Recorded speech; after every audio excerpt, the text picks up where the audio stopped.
2:30 बज्न लागिरहेको छ। मैले अहिले चाहिँ नेप्सेको लाइभ चार्ट हेरेर बसिरहेको छु। यो चाहिँ के भइरहेको भन्ने कुरा हेरिरहेको छु। मैले सर्च गर्दै जाँदाखेरि एनटिसी चाहिँ आज एकदम राम्रो किन्ने पोइन्टमा आएको रहेछ ट्रेडिङको लागि है। यो चाहिँ छोटो समयमा किनेर छोटो समय बेच्नको लागि चाहिँ आज राम्रो दिन जस्तो लाग्यो मलाई। तपाईँहरूलाई म देखाउँछु यहाँ नेप्सेको आज चाहिँ कति कारोबार भयो भन्दाखेरि 910 मा कारोबार भइरहेछ। अनि तपाईँको चाहिँ 22 सेलमा गएर एनटिसीको हेरौँ है त के छ भन्ने कुरा। आज एनटिसीमा ठुलो खेलाडी आएका मान्छे आज एनटिसीमा तपाईँको चाहिँ हेर्नुहोस् 3 जना मिलेर 9,90,961 किता खान बस्यो 909 मा। यो चाहिँ करोडको कुरा हो नि त, कति करोड हुन्छ होइन। 909 रुपियाँ इन्टु 2,90,916 किता यो चाहिँ किन्न बस्यो 3 जना मिलेर। ठुला माछाहरू 3टा ठुला माछा मिलेर किन्न बस्यो 2,90,000 किता किन्न बस्यो है। अब एनटिसीमा कहिलेबाट चलखेल सुरु गर्यो भन्दाखेरि तपाईँको एनटिसीमा एभरेज कारोबार हुने चाहिँ लगभग कतिमा 24,000 किता कारोबार भइरहेको। अनि अस्ति 3 दिन भयो, 3 दिनबाट चाहिँ धेरै किता कारोबार भइरहेछ। एभरेज प्राइस चाहिँ भोल्युम चाहिँ कति भन्दाखेरि 55,000 थियो यहाँ, 55,000 थियो। तर चाहिँ यहाँ चाहिँ 48,000 एभरेज भोल्युम हो। तर यहाँ के आएको भोल्युममा चाहिँ तपाईँको 1,25,000 किता कारोबार भयो। अस्ति डबल कारोबार भयो। 1,48,000 किता कारोबार हुने सधैँ जस्तो भने 1,25,000 किता कारोबार भयो त्यो दिनमा। हिजो चाहिँ के भयो 52,000 जति हुनुपर्ने, एभरेजमा 50,000 किता कारोबार हुनुपर्ने 1,04,000 किता कारोबार भयो। हिजो चाहिँ तपाईँको चाहिँ 30 रुपियाँले 3%ले बढ्यो। आज चाहिँ तपाईँको 3%ले घट्यो तर कारोबार कति भइसक्यो 80,000 किता कारोबार भइरहेको। यसकै आधारमा चाहिँ के छ हेर्नुलाई चाहिँ त्यही भएर यहाँ नेप्सेमा गएर हेर्ने। यसो हेरेपछि एनटिसी सर्च गऱ्यो भने चाहिँ 2,90,961 किता 3 जना मिलेर खाना बस्यो है। यो चाहिँ अब आज किन्नु हुन्छ हुन्न र हेर्ने कसरी हेर्ने भन्दाखेरि यहाँ सिस्टमले चाहिँ यो डेली चार्ट हो। डेली चार्टले चाहिँ तपाईँले किन्नलाई सङ्केत दियो ठिक छ, किन्नलाई प्लसमा गयो। हाम्रो हिजो माइनस थियो हिजो किन्न सिग्नल दिएर छ। हिजो चाहिँ हामीले किनिएन, किन भन्दाखेरि 940 रुपियाँ थियो। आज के छ 910 मा कारोबार भयो। खास 911 मा किने हुन्छ भन्ने कुरो छ। त्यही भएर आजलाई एनटिसी किन्नलाई सही समय हो। तपाईँले विचार गर्नु होला। मैले भनेको आधारमा चाहिँ अहिले तुरुन्तै किन्ने बेच्ने नगर्नु होला, तपाईँले विचार गर्नु होला होइन। मैले भनेको कतिको मिल्छ कतिको मिल्दैन।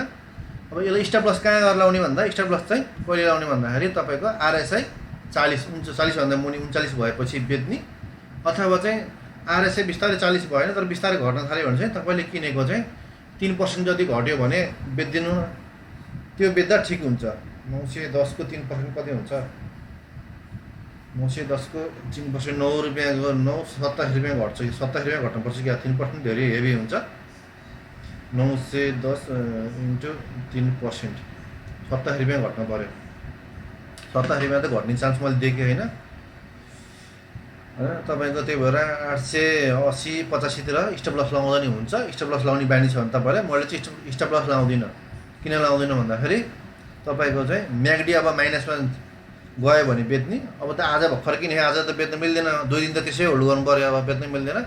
अब कम्तीमा पनि मैले के गर्छु भन्दा आरएसआई 40 मा 80 मैले राख्दिनँ है। त्यही नै हो।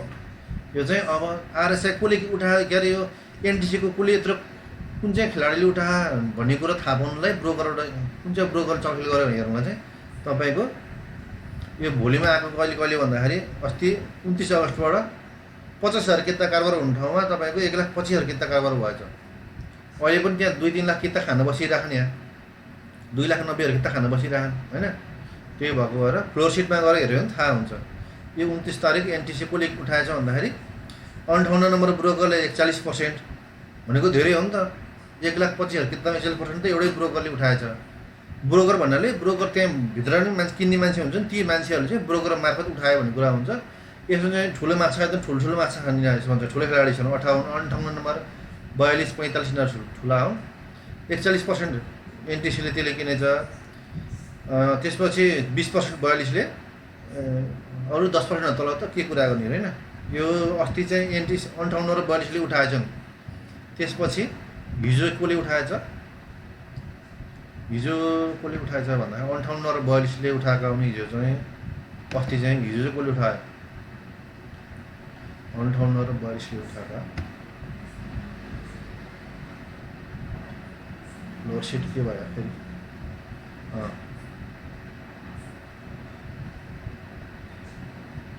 यो लोडिङ डाउनलोडिङ हुँदैछ फेरि यो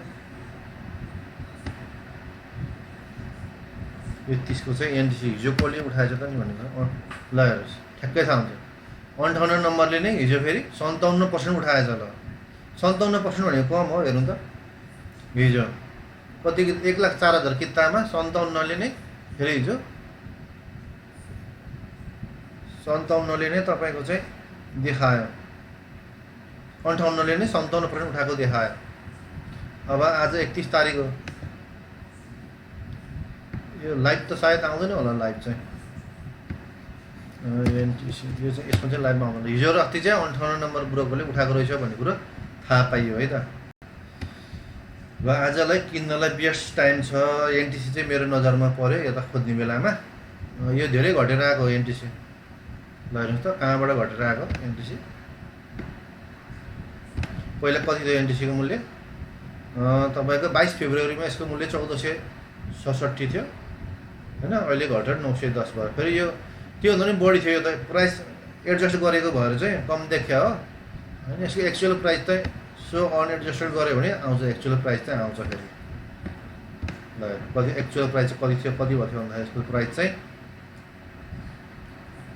1779 मा क्लोज भयो 1700 को माल 1780 को माल अहिले 910 मा आए आहा किन्नलाई किन यसमा फर्ने डर किन छैन भन्दा हेर्नुस् त मार्केट घट्ने बेलामा चाहिँ तपाईको चाहिँ यो रातो रेखा त्यति दिनको रातो रेखा मुनि मुनि हिँडिरहेको हुन्छ यो जब मार्केट बढ्ने बेलामा र साइडवेज हुने बेलामा चाहिँ तपाईको चाहिँ रातो रेखा भन्दा माथि नै हिँडिरहेको हुन्छ हैन अब त्यो भन्दा अर्को चाहिँ 15 दिनको मुभिङ एभरेज भन्दा अहिले चाहिँ माथितिर जान थालेछ तपाईको चाहिँ यो चाहिँ 1 आवर को टाइम फ्रेममा हेर्यो भने चाहिँ मार्केट बढ्न लागेको देखिन्छ 1 आवर को यो ट्रेडिङ गर्दाखेरि युज गर्ने हो यस्तो भयो यो 1 आवर को त्यसपछि 30 मिनेट पनि हेर्न मिल्छ 30 मिनेटमा के भयो भने चार्ट हेर्न मिल्छ ल हेर्नुस् 30 मिनेटमा यहाँ दियो अस्ति 33 दिन मुभिङ एभरेज 881 थियो अहिले 906 छ बिस्तारै 1 घण्टाको टाइम फ्रेममा यो रातो रेखा चाहिँ माथि माथि यसरी माथि जान खोजिरहेको छ अनि 15 मिनेट पनि हेर्न मिल्छ यो चाहिँ यसरी 15 मिनेट पनि यसरी हेर्न मिल्छ 15 मिनेटमा चाहिँ यसो बुलिश भइसक्यो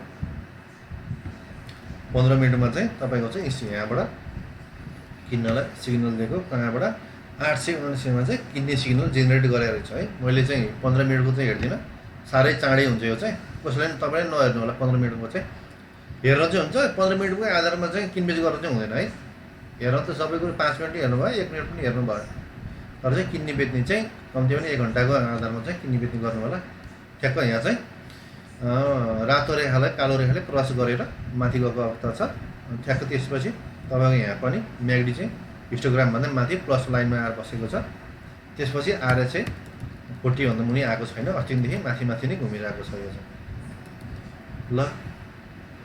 ल आजलाई यति नै होला तपाईहरु विचार गर्नु होला मैले भनेको कुराहरु कतिको पुग्छ अनि मैले गरेको एनालाइसिस कस्तो लाग्छ अनि मेरो नयाँ युट्युब च्यानल छ त्यसलाई चाहिँ सब्स्क्राइब गर्न नबिर्सनु होला एनटीसी आज किन्ने दिन हो जस्तो लाग्यो मेरो विचारमा तपाईहरुले विचार गर्न सक्नुहुन्छ मैले भनेको आधारमा किन्ने बेच्ने नगर्नु होला मैले सल्लाह सुझाव मात्र दिने हो आज चाहिँ किन्दाखेरि ठिकै जस्तो लाग्यो मलाई र तपाईहरुलाई भनेको 910 मा तपाईले यदि 910 मा किन्नु भयो भने घट्यो भने 880 85 तिर आयो भने बेच्न सकिन्छ स्टप लस लाएर त्यहाँ तल आयो भने फेरि अब कम्पनी राम्रो हो गरे भनेर हेरेर भन्नु हुँदैन किनभने यो चाहिँ थोत्रै पैसाले किन्ने बेच्ने गर्नु पैसा बनाउन सकिन्छ हस् आजलाई यति नै थ्यांक यू बाइ बाइ अनि सब्स्क्राइब चाहिँ गर्न नबिर्सनु होला है मेरो च्यानल